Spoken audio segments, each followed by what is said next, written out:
মাশাআল্লাহ, আলহামদুলিল্লাহ। কালারগুলো কিন্তু খুবই সুন্দর। মানে দর্শক দেখেন মানে কত সুন্দর, মানে একদম পারফেক্ট কালার, সাইজ সবকিছুই সুন্দর। ডিজি 1717 এটা পাকলে ওজনটাও ঠিক থাকে, পাশাপাশি দেখছেন যে গাছে কত সুন্দর লাগে, মানে দেখারও একটা সৌন্দর্য।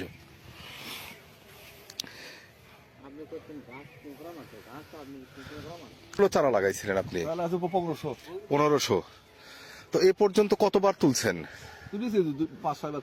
5-6 বার। 5-6 গাছের বয়স কতদিন? আমি অক্টোবরে, 1 অক্টোবর লাগাচ্ছি। 1 অক্টোবর।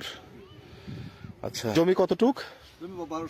12 শতাংশ জমিতে 1 অক্টোবরে আমাদের এই ডিজি 1717 মরিচের চারা বুনেছিলেন।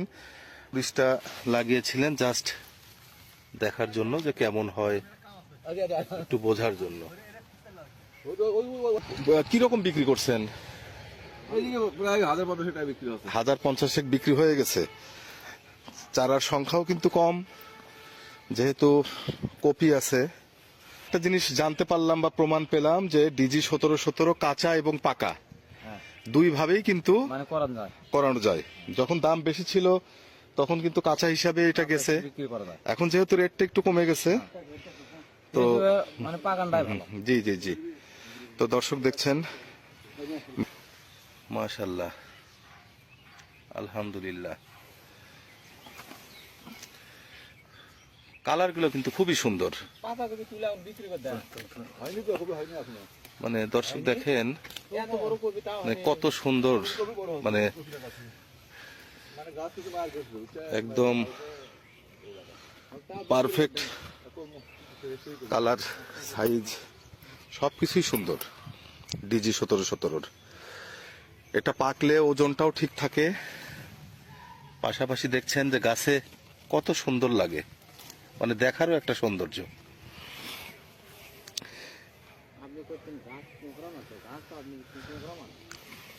এই যে দেখেন ডিজি 1717 অসাধারণ একটা জাত, মানে আনপ্যারালাল একটা জাত।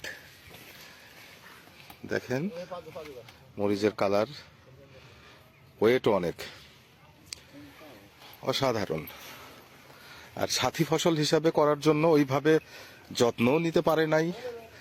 উনি খুবই ব্যস্ত মানুষ, ওনার নার্সারির ব্যবসা, সারাদিন এগুলো নিয়ে উনি ব্যস্ত থাকে, কখন এগুলোর যত্ন নেবেন। তো দেখেন কি পরিমাণ মরিচ ধরে আছে, অসাধারণ।